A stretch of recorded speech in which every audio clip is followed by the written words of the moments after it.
खौफनाक साया। आशपुरा विस्तार में रहने वाली धरा शर्मा की अभी नई शादी हुई थी। शादी के 2 से 4 दिन बाद ही पति दिलीप को ऑफिस के काम से 1 हफ्ते के लिए दुबई जाना पड़ा। धरा अपने अनुभव के बारे में बताती है कि एक रात जब वह अपने कमरे में अकेली सोई हुई थी, तभी अचानक उनका टीवी चलना शुरू हो गया, जिससे वह चौंक गई। उन्होंने तुरंत उठकर टीवी बंद कर दिया और फिर से सोने की कोशिश करने लगी। थोड़ी देर बाद उन्हें महसूस हुआ कि उनकी बगल में बिस्तर पर कोई लेटा हुआ है। टीवी की अपने आप चलना और फिर किसी की मौजूदगी का एहसास होना घर में अकेली लेटी महिला को डरा देने के लिए काफी था। धरा जिस करवट लेटी थी उसी करवट लेटी रही। उन्हें समझ नहीं आ रहा था कि करे तो क्या करें।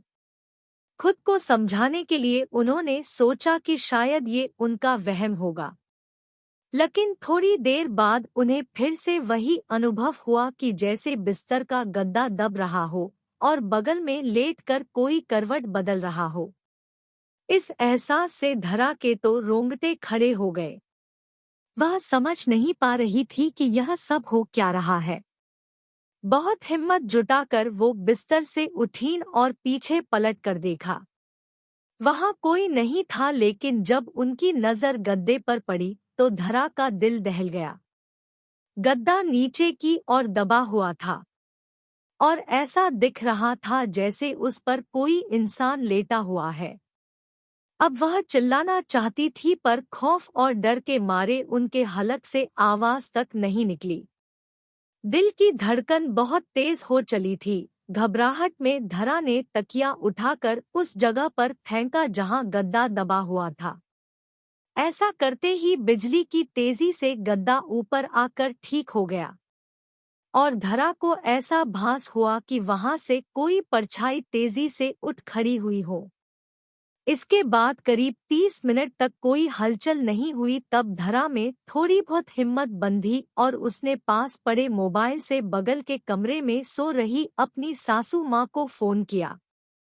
उनकी सांस तुरंत दौड़कर धरा के कमरे में आ गई और पूछने लगी कि क्या हुआ। अभी धरा कुछ बोले उसके पहले उसे फिर से ऐसा कुछ दिख गया जिसे देखकर उसके होश उड़ गए। धरा ने देखा कि उसकी सासू माँ के पीछे एक जवान औरत की धुंधली परछाई खड़ी थी। उसकी आंखों की जगह काले गहरे गड्ढे थे और उसका कद करीब करीब कमरे की छत जितना ऊंचा था। यह भयानक नजारा देखकर धरा वहीं बेहोश हो गई और उसी रात उन्हें अस्पताल में दाखिल करना पड़ा। डॉक्टर ने कहा कि डर के मारे उन्हें लो ब्लड प्रेशर की शिकायत हो चुकी है। धरा के ससुराल वाले वह मकान छोड़ने को राजी नहीं हैं, इसलिए धरा आज भी अपने मायके रहती है। क्या था इस भुतहा घटना के पीछे का कारण? धरा के पति दिलीप की पहले भी एक शादी हो चुकी थी और उसके ऊपर दहेज की लालच में पहली पत्नी को जहर देकर मारने का मुकदमा भी चल रहा था।